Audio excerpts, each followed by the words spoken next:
Cette année, il revient au cinéma en version animation. Spider-Man Across the Spider-Verse ou Spider-Man Seul contre tous, vive la traduction française des titres en français, va nous proposer une trentaine de versions avec leur propre graphisme. Si une envie pressante de tisser partout vous prend, c'est le moment. Penchons-nous sur l'histoire de l'araignée sympa du quartier. Attendez, mais qui êtes-vous? C'est Jean-Marie Bigard, ma couillasse.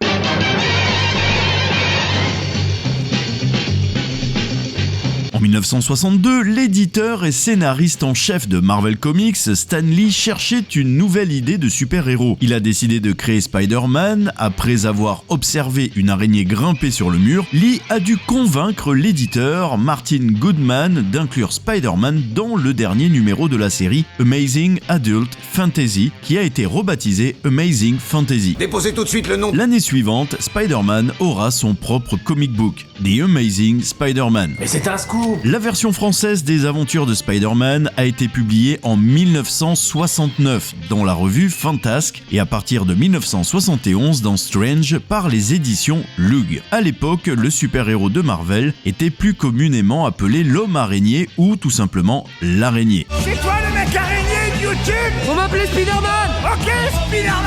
Spider-Man est le premier super-héros adolescent, alors que jusque-là, les adolescents étaient plutôt les soutiens des héros principaux. Peter Parker, c'est le fils unique de Richard et Mary Parker. Ces deux agents de la CIA ont été tués lorsque Peter n'avait que 6 ans. Suite à ça, ce jeune orphelin a été élevé par son oncle Ben et sa tante May dans une modeste maison de Forest Hill, à New York. Après tout, c'est peut-être pas si grave. Fragile émotionnellement et physiquement, Peter développe très tôt un intérêt pour les sciences. Un jour, lorsqu'il était encore au lycée, Peter a assisté à une exposition scientifique sur la radiologie et c'est au cours d'une expérience à laquelle il assiste qu'il est mordu par une araignée radioactive, mais cette histoire, tout le monde la connaît. Tu me racontes toujours la même histoire. Qu'est-ce qu'il y a de différent cette fois? Cette morsure lui octroie des super pouvoirs, il peut s'accrocher à n'importe quelle surface et escalader un bâtiment ou toute autre construction, son agilité et ses réflexes étant exacerbés. Ça va, j'ai rien. L'ensemble de ses capacités, force, endurance, résistance, sens et capacité de régénération, sont de loin supérieures à celles d'un être humain ordinaire et il possède un 6e sens, le fameux sens de l'araignée, qui l'avertit de tout danger imminent. Minable, méga minable. Il peut également projeter de ses mains une toile extrêmement solide et collante qui lui permet d'immobiliser ses ennemis ou de se déplacer plus rapidement. Mais concernant la provenance de sa toile, il y a eu diverses versions, explications, aussi bien dans les comics que dans les films. Afin de tester ses nouvelles capacités et aussi pour gagner un petit peu d'argent, Peter participe à un défi de lutte contre Briar Hogan. Il a facilement remporté le défi et a également attiré l'attention des médias. Dans les coulisses, Peter a vu un cambrioleur passer devant lui mais n'a rien fait pour l'arrêter, disant que ce n'était pas son problème. Hé, mais qu'est-ce que tu fous? Qu'est-ce que c'est que ce banc? Remplis-le de billets de banque. Il a volé l'argent! Arrêtez-le! Arrêtez-le, il part avec la caisse! Merci. Mais qu'est-ce qui t'a pris de laisser partir ce voleur? Coupez-lui la route au rez-de-chaussée, appelez les flics! Je comprends pas, t'aurais pu l'écraser ce mec. Maintenant il va se casser avec mon fric. J'ai pas bien compris en quoi c'était mon problème. Plus tard, dans la nuit, lorsque Peter est arrivé à la maison, un policier lui a annoncé que son oncle Ben a été assassiné par un cambrioleur qui avait fait irruption chez eux. Le policier a mentionné qu'ils avaient traqué le tueur jusqu'à un entrepôt et très en colère, Peter enfile son costume de Spider-Man et se rend jusqu'à l'entrepôt pour se venger de son oncle. Après avoir battu le meurtrier, Peter a découvert que c'était le même cambrioleur qu'il avait croisé dans les coulisses. C'est à ce moment-là que Peter Parker, alias Spider-Man, a décidé de combattre le mal. Qui est Spider-Man? C'est un criminel, voilà qui c'est. Mais cette version aussi, bien sûr, vous la connaissez tous par cœur. Oh oui, très drôle. Stan Lee a demandé l'aide de l'artiste légendaire Jack Kirby pour une conception initiale du personnage. Mais il n'était pas satisfait du résultat. Le personnage s'est avéré trop héroïque alors que Spider-Man est censé être un adolescent. Donc il s'est tourné vers Steve Ditko. C'est ce dernier qui a développé le look emblématique de Spider-Man. Un machin déraille et ce nuisible apparaît, regardez ça. Il fuit les lieux du crime, que dites-vous de ça? Mais non, il ne fuyait pas, il allait probablement sauver quelqu'un d'autre. Ce type est un héros. Alors pourquoi il porte un masque?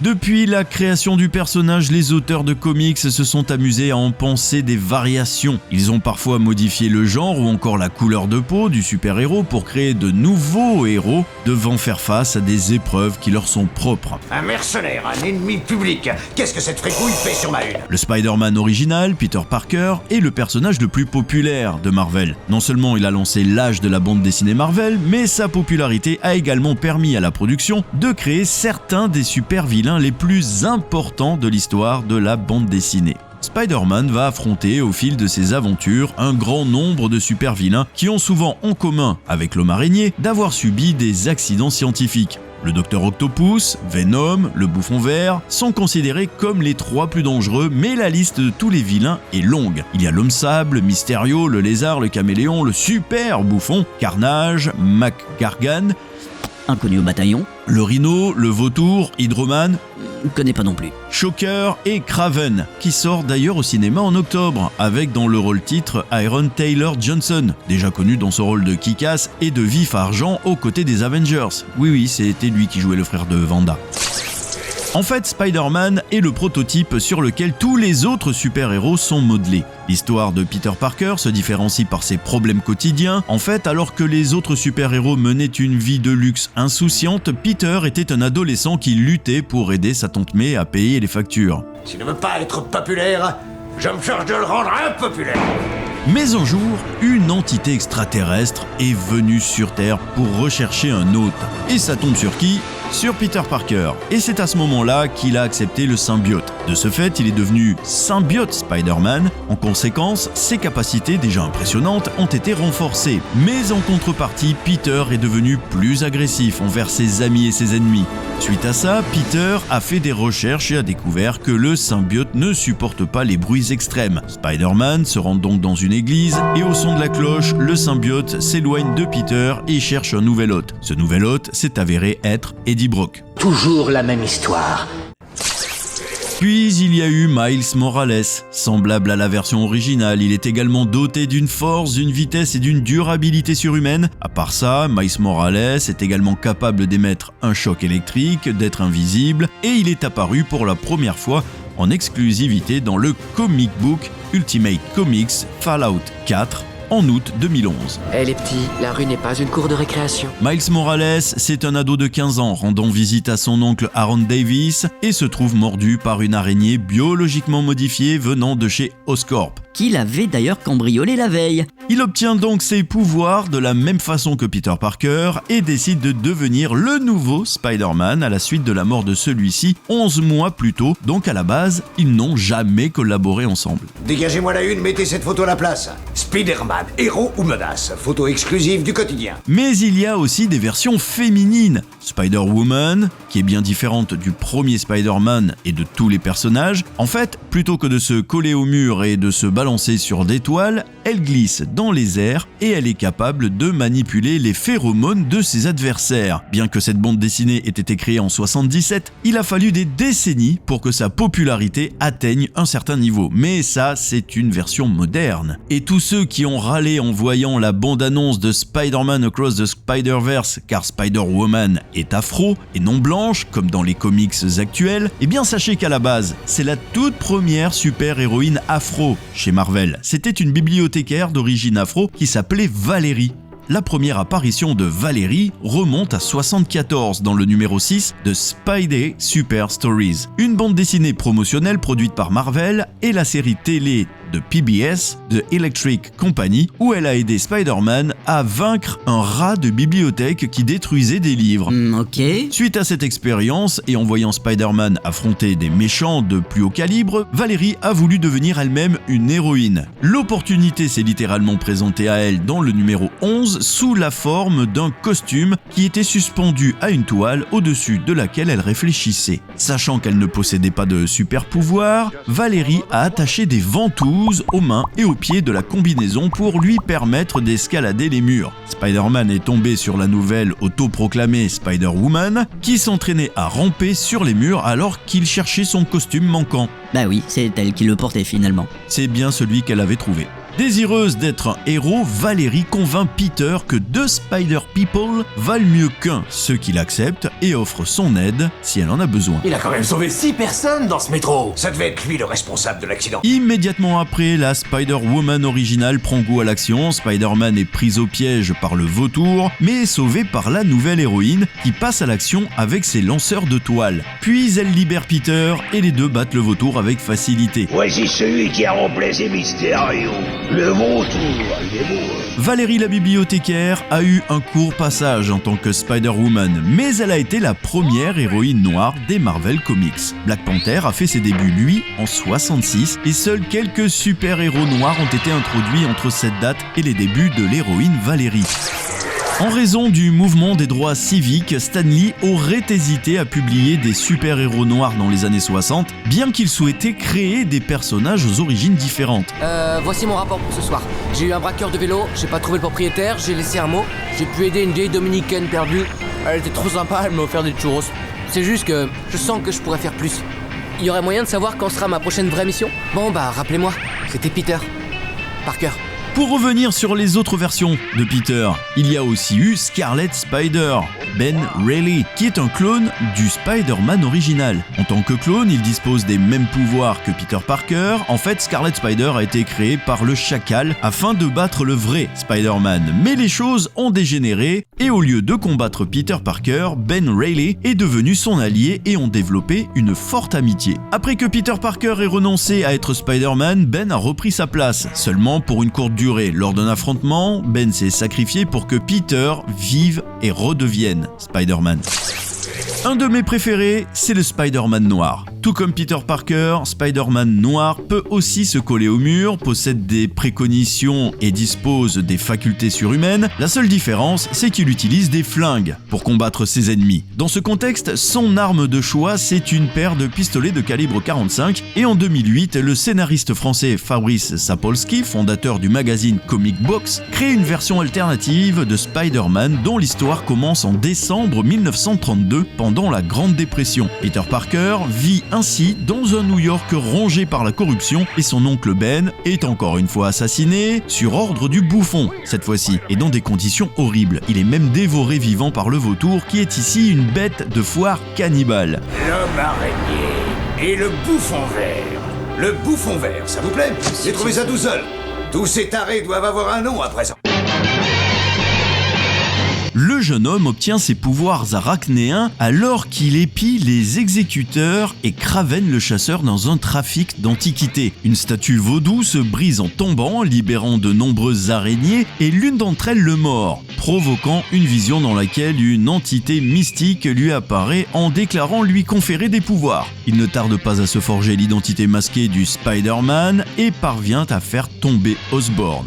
Oui, il a encore été une fois mordu. Tu me racontes toujours la même histoire. Je ne vais pas faire le tour de toutes les versions, sinon on fait un épisode de 3 semaines. Mais depuis sa création, Spider-Man a aussi fait l'objet de nombreuses adaptations en séries télé, séries d'animation, longs métrages et jeux vidéo plus ou moins réussis. Qu'est-ce qu'il y a de différent cette fois ? Par exemple, la première adaptation en dessin animé en France, c'était sous le nom de L'Araignée. Oui, il fallait bien être fidèle à la langue de Molière, respecter notre verbe avec la traduction française au mot à mot, au point que Peter Parker s'appelait Pierre Parker.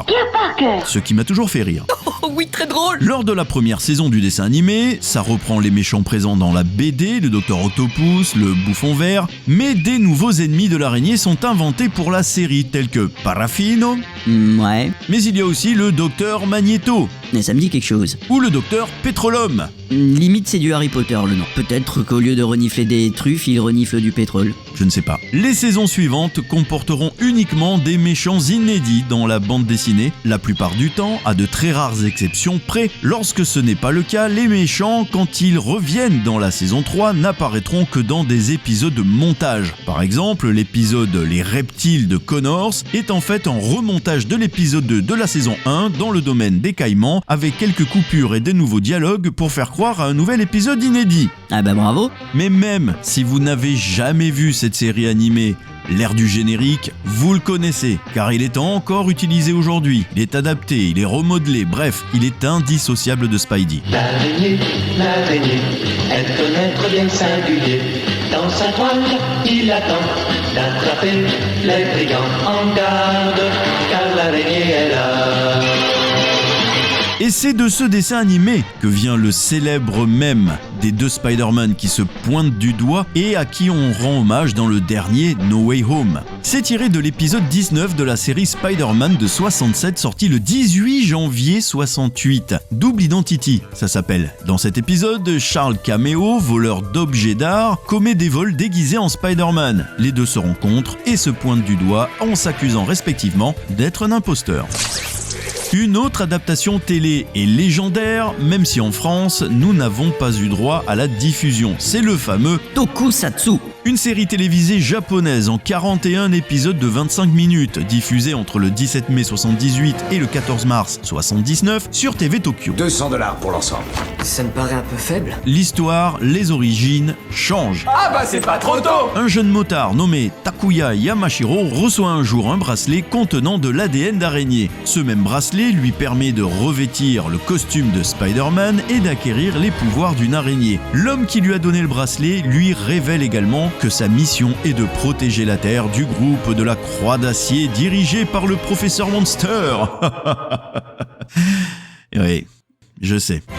C'est kitsch à souhait, et si vous voulez voir des extraits, il y en a sur la toile. Mais pourquoi c'est drôle l'humour? Mais saviez-vous que James Cameron a failli faire un film Spider-Man dans les années 90 ? C'était même tellement excitant que son projet a inspiré la trilogie de Sam Raimi. En 93, le film Spider-Man est en très bonne voie. Le réalisateur James Cameron a terminé le scénar pour le studio Carolco. Il n'y a pas encore de budget ni d'acteurs, mais l'industrie s'excite. Le projet est comparé à Batman de Tim Burton en termes d'envergure et de potentiel commercial. C'est d'abord une très longue histoire que celle du Spider-Man au cinéma et d'abord une histoire de droit d'auteur remontant au début des années 80. Quand le studio Carolco a mis la main dessus au début des années 90, c'était dans le cadre d'un accord avec le producteur Menahem Golan, ex des studios Canon, sur la promesse d'un film à $50 millions, dont un bon million pour lui à la clé. Golan exigeait aussi un crédit de producteur. Et c'est ce détail qui sera une bombe à retardement.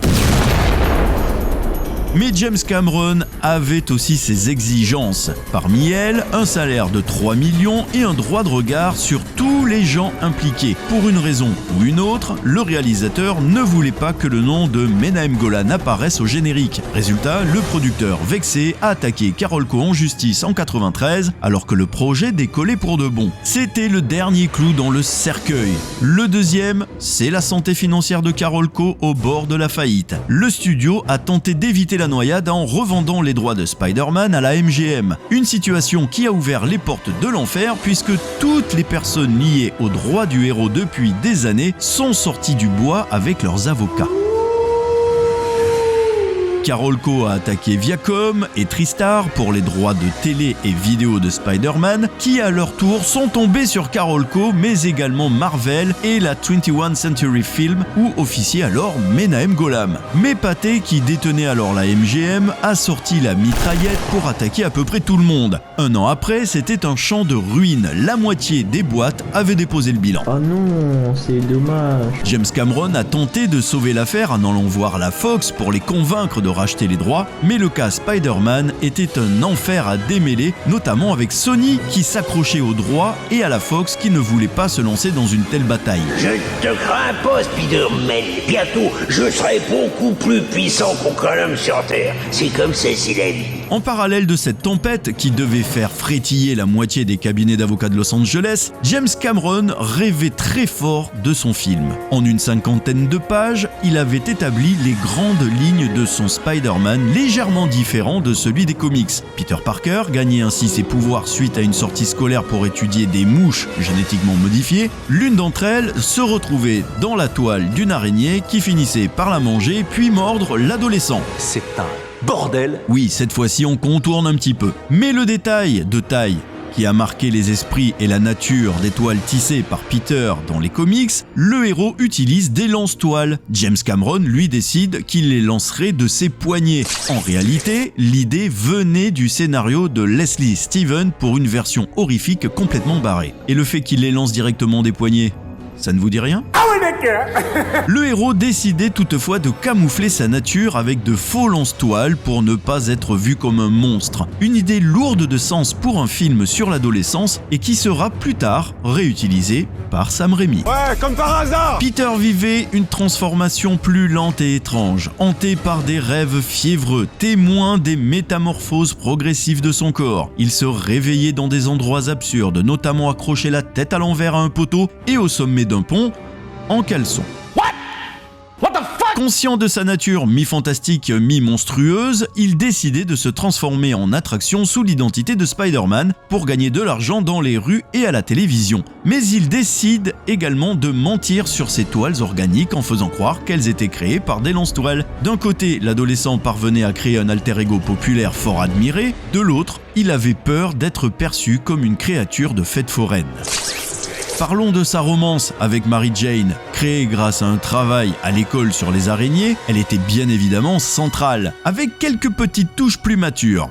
Peter essayait d'utiliser ses pouvoirs pour l'espionner, comme tout bon ado libidineux, et finissait par coucher avec elle au sommet du pont de Brooklyn, où il l'attachait avec ses toiles, presque comme tout bon ado qui se respecte. Ce n'était pas loin de terminer en 50 nuances de toile, cette histoire. Bien sûr, votre super-héros de bonne disposition est très populaire auprès des femmes. Contrairement au film, les bandes dessinées mettent en scène ses amours avec Betty Brown, secrétaire au Daily Planet, et avec Liz Allen, une camarade d'école. Et ce n'est en fait qu'à l'université qu'il rencontre Mary Jane et Gwen Stacy. C'est finalement un homme à toile, à femme. Découvrant peu à peu l'étendue de ses pouvoirs, Peter vivait le même trauma avec la mort de son oncle tué par un voleur qu'il n'avait pas arrêté, amené par la police après avoir retrouvé le meurtrier. Il décidait de s'échapper, devenant ainsi un fugitif pour le plus grand bonheur d'un certain J. Jonah Jameson, présentateur télé convaincu que ce Spider-Man ne pouvait être qu'une menace pour la société. Comptez sur nous, monsieur Jameson, nous ferons l'impossible afin de retrouver votre monde. Dégagez-moi la une, mettez cette photo à la place. Spider-Man, héros ou menace? Photo exclusive du quotidien. Côté méchant, rien de bien étonnant pour quiconque a suivi le héros au cinéma depuis, Spider-Man affrontait Carlton Stand, dit Electro, ainsi que son homme de main, l'homme sable. James Cameron avait choisi de présenter un Electro déjà devenu Electro au début du film. En cours de route, un flashback remontant à 10 ans expliquait comment ce petit escroc était devenu un super vilain en fuyant la police. En fait, Strand s'était retrouvé sur un site scientifique au milieu du désert et il a été électrocuté lors d'un orage au milieu de dizaines de paratonnerres. Il décide alors de se venger de ses anciens partenaires qu'il avait trahis et comprenait que son contrôle sur la technologie, que ce soit les téléphones, les ordinateurs, lui donnait le plus grand des pouvoirs, l'information. Manipulant les données bancaires et compagnie, il devenait ainsi un puissant homme d'affaires présenté par James Cameron comme étant un mélange entre Donald Trump et Michael Milken, un banquier homme d'affaires américain qui était devenu célèbre.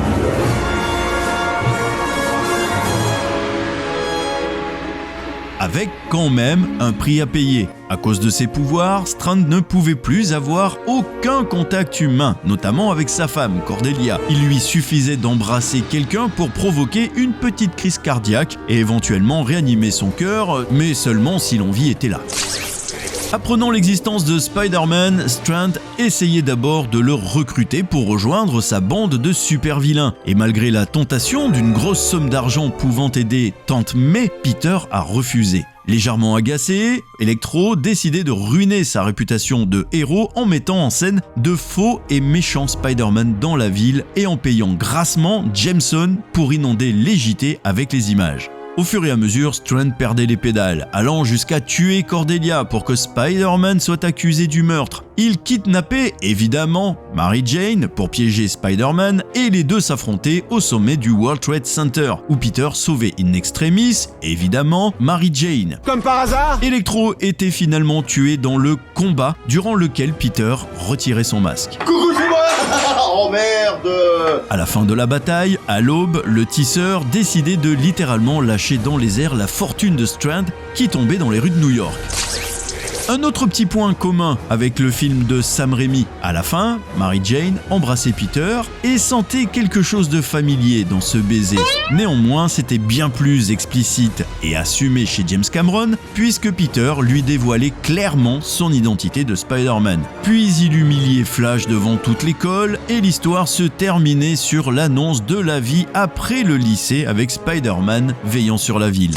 Peter, mordu par l'araignée pendant qu'il photographie Mary Jane est attaquée par des petites frappes dans la rue, Spider-Man qui l'embrasse en relevant seulement le bas de son masque, sans parler des toiles organiques. Et oui, il y a beaucoup de similitudes entre le scénario de James Cameron et le film réalisé par Sam Raimi, ce qui n'a rien d'extraordinaire à ce niveau-là à Hollywood. Sans doute que le scénariste David Koepp a été engagé pour prendre le meilleur des précédents essais et pour rester entre les emprunts légalement tolérés et éviter un potentiel procès. Le scénariste Ted Newson, qui avait travaillé sur une des nombreuses versions de Spider-Man avant Cameron, avait d'ailleurs demandé à être crédité sur le blockbuster de 2002, mais sans succès. Ce sont des clients très importants, ils ne peuvent pas attendre. Eh ben, ils vont apprendre. Grosse différence, quand même.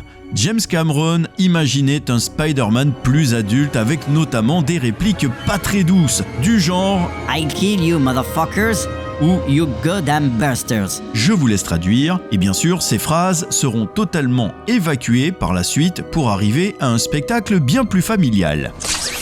Niveau casting, en 97 pendant la promo de Titanic, James Cameron a expliqué qu'il envisageait Léo, oui, DiCaprio, pour le rôle de Peter Parker. Je suis le maître du monde! Schwarzenegger, lui, a mentionné qu'il devait incarner Octopus. Ça n'est jamais arrivé parce que James Cameron s'est battu avec le studio et ils ont pris une autre direction. I'll be back. C'est bien dommage, j'aurais adoré voir ça.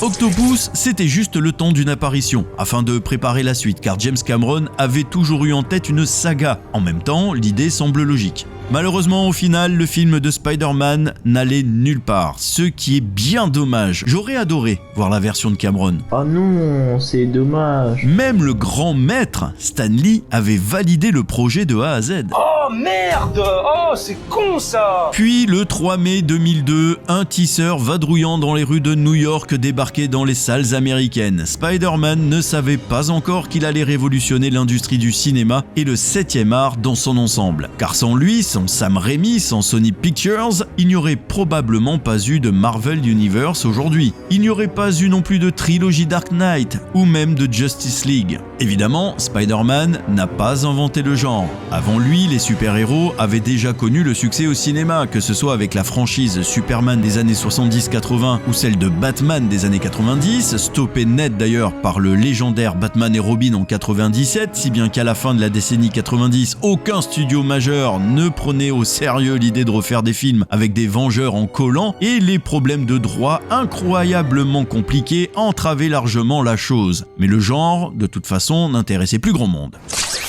Ceux qui ont contribué au développement du film de Sam Raimi se souviennent de la galère qu'était le projet Spider-Man. David Koepp, scénariste, confirme que les films de super-héros avaient connu des moments vraiment difficiles. Ils n'établissaient aucun lien culturel avec le public et la plupart étaient des films bon marché, pour ne pas dire considérés comme de la merde. Bande de nazes. Matt Tolmach, ancien boss de Columbia Pictures, confirme avoir dû surmonter cette perception sur les comics pour les décideurs, car pour eux, c'était un truc pour les enfants. Tu la sens, ma grosse intelligence! C'était vu comme ça, à l'époque. Et ils savaient que ça allait coûter un bras à produire, et ne savaient pas pour quel public à l'arrivée. Le succès de Blade avec Wesley Snipes en 98 chez New Line Cinema a ouvert une première porte, prouvant qu'une propriété Marvel pouvait marcher, alors que la Fox bossait de son côté très dur sur les X-Men. Sony Pictures a donc décidé de se lancer et d'acheter les droits du film pour seulement 7 millions de dollars, Marvel conservant 5% des bénéfices et 50% du merchandising. David Koepp, qui avait quand même signé les scénarios de Jurassic Park, Mission Impossible, ce n'est pas rien, a été engagé pour écrire le scénario, notamment parce qu'il a vu l'histoire comme une grande histoire d'amour entre Peter et Mary Jane.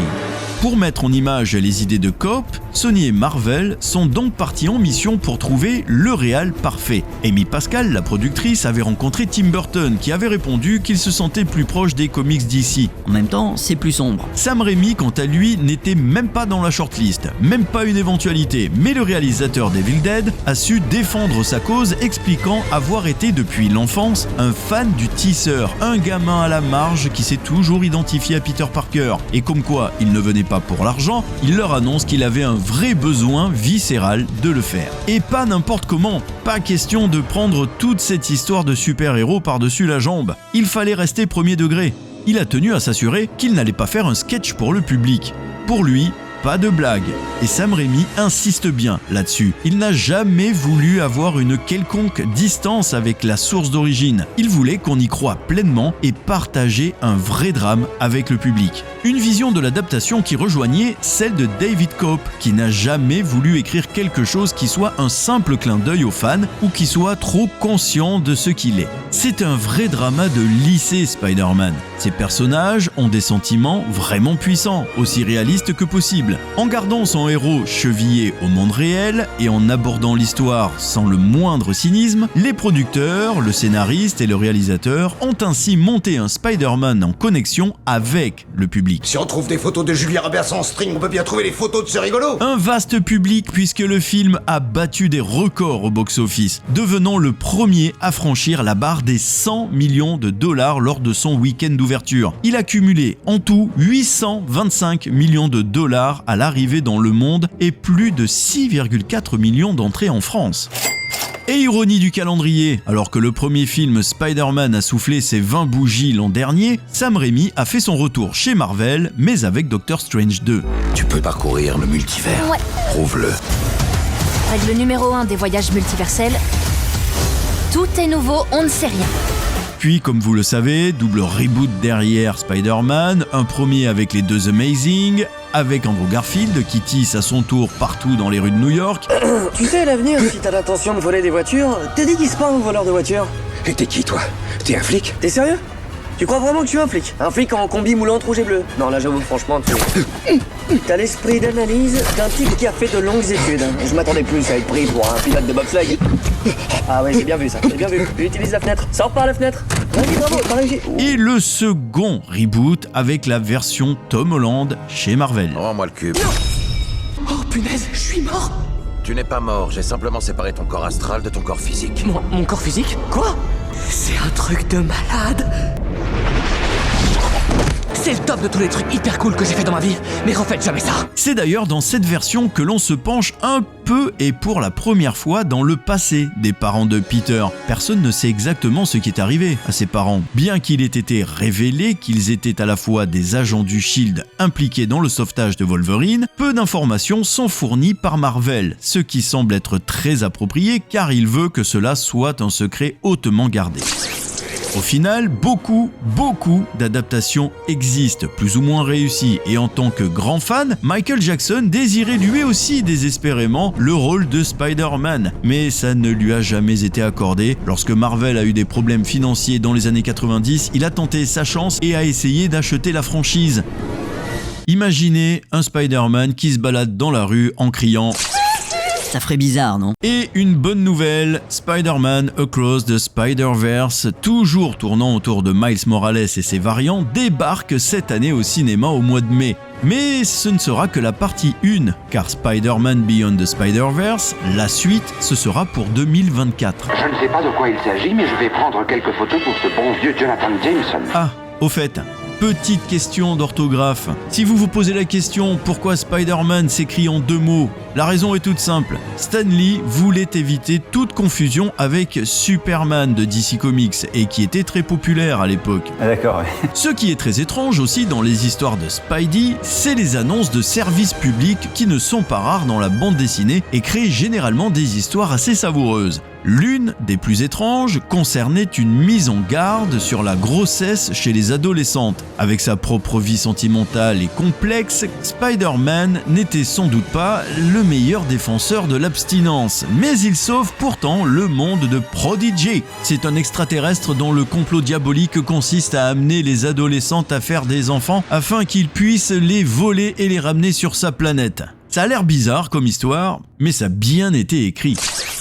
En ce qui concerne certains super méchants, même s'il en existe beaucoup, les auteurs des bandes dessinées, Stan Lee et Steve Ditko, n'avaient pas toujours le choix. Ditko n'a pas été impliqué dans la création de Rhino, et ni Ditko ni Lee n'ont inventé Morbius. Non, je ne vais pas m'attarder sur lui. Par contre, le vilain préféré des fans, c'est Venom dans la BD. Il aurait soi-disant été inventé par un fan. Il s'agirait simplement du concept original d'un nouveau costume noir qui a ensuite été développé après des tentatives infructueuses de script par un certain Randy Schuller, fan de Spider-Man. L'ennui, c'est que vous ne faites confiance à personne. Mais si, à mon barbier. Alors, entre les comics et les adaptations, vous pensez bien que la censure est aussi passée par là. Le pauvre Spider-Man a également été victime d'une censure assez forte. Le Comic Authority Code a commencé à censurer les bandes dessinées au début des années 70, car elle considérait que l'usage de la drogue, de la violence et des thèmes pour adultes n'étaient définitivement pas des sujets destinés aux enfants. Dans le comics The Amazing Spider-Man Volume 1, la drogue y figure en premier plan, même si Stan Lee a insisté sur le fait qu'il montrait les effets de la toxicomanie et que la bande dessinée possédait donc un message moral très fort. Les deux parties sont restées en désaccord et la BD a été publiée sans l'approbation de la Comic Authority Code, mais les fans l'ont bien accueilli. En ce qui concerne Spider-Man, la série animée, elle a été également fortement censurée par la Fox qui a coupé toutes les scènes de violence. Résultat, il n'y a que 3 coups de poing au cours de la saison entière. Ils n'avaient pas le droit de tuer quiconque, donc les méchants devaient détruire les personnages et ils étaient souvent envoyés dans des dimensions alternatives plutôt que dans leur tombe. Tout le monde le sait, Spider-Man possède des super capacités vraiment uniques. Un pouvoir souvent négligé et sa super force qui lui permet de multiplier sa force par 10. Mais il peut aussi tirer différents types de toiles, qui ne sont pas organiques, mais plutôt un dispositif de sa propre invention. Elle ne dure qu'1 heure avant de disparaître. Et encore heureux, sinon imaginez le bordel si l'étoile restait là depuis longtemps. Il possède également un sens spécial qui lui permet de détecter le danger et même de reconnaître les identités dissimulées. En parlant d'identité, saviez-vous qu'il y avait un rapport entre Spider-Man version Andrew Garfield et Titeuf ? Oh, t'es vraiment nul de Le point commun, c'est son doubleur français, Donald Renew. C'est lui aussi qui double la version PS4, PS5. Et si vous voulez une émission qui parle de doublage sur YouTube, il a sa chaîne Donald. Elle porte tout simplement son nom, Donald Renew. Ce serait marrant qu'il nous fasse un Spider-Man avec la voix de Titeuf. Ouais, tiens, bonne de petits pédocles, c'est Titeuf. Enfin bref, c'est trop cool. Pour finir, avez-vous déjà entendu parler de Spider-Man Lotus ? C'est bien possible que non. C'est un film fait par des fans pour les fans et qui était prometteur. Le film de fans Marvel à but non lucratif Spider-Man Lotus n'est pas connecté à Sony ou Marvel Studios. Le projet de fans a reçu beaucoup de soutien financier et devait être publié l'an dernier. Donc, au cas où vous ne seriez pas familier avec Spider-Man Lotus, sachez que c'est un film de fans de Spider-Man et évidemment de nombreux fans sont ou étaient très excités par ce projet spécifique.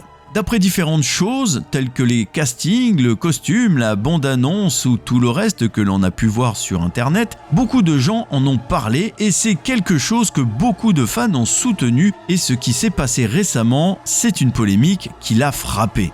En fait, ce qui a été découvert, c'est que la star du film, l'acteur qui jouera Peter Parker, alias Spider-Man, et le réalisateur ont tous deux été liés à un certain nombre de dialogues et de déclarations racistes et homophobes qui ont fait surface en ligne. Des messages directs des principaux acteurs, Wayne Warden et Gavin Conop, ont été révélés et ils ont utilisé un langage extrêmement raciste. Il comprenait de multiples insultes raciales dirigées contre les personnes afro. On pensait même que la série de messages incluait une insulte dirigée contre le réalisateur de Spider-Man No Way Home, John Watt, après que Watt ait reconnu l'existence du film. Mais cet exemple particulier semble avoir été photoshopé. L'acteur a rapidement reconnu ses actions et a publié une déclaration d'excuses sur Twitter. Et en raison de leurs précédents commentaires extrêmement désagréables et durs, les deux se débattent très mal sur les réseaux sociaux. Leurs commentaires font enrager le public et en cette ère numérique, vous ne savez jamais quand votre passé troublé sera révélé ou comment le public y réagira.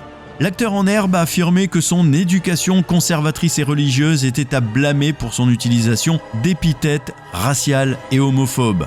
Afin d'accéder aux médias sociaux, Warden a dû fouiner sur les iPads et les ordinateurs portables d'autres personnes car il a été élevé dans une école et dans une maison conservatrice dans une petite ville de l'Arkansas. Cependant, maintenant, les gens se demandent si le projet ou le film va sortir ou non, et à partir de maintenant, attendons d'autres mises à jour. Il a été annoncé pour 2022, mais comme vous vous en doutez, on n'a rien vu. Mais vous pouvez quand même le voir, c'est sur le net, en cherchant un petit peu. Et petite précision, heureusement que Spider-Man ne tisse pas ses toiles comme les vraies araignées. Ça ferait bizarre. Je vous laisse réfléchir là-dessus et faire vos recherches.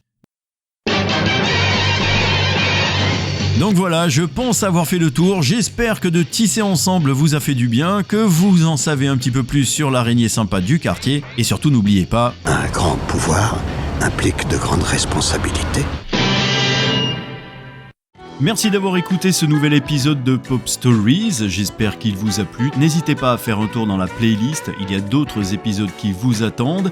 N'hésitez pas non plus à partager, à commenter, à noter, ainsi qu'à vous abonner, vous connaissez la marche à suivre. Et je vous dis à bientôt pour un prochain épisode, d'ici là prenez soin de vous, ciao ciao.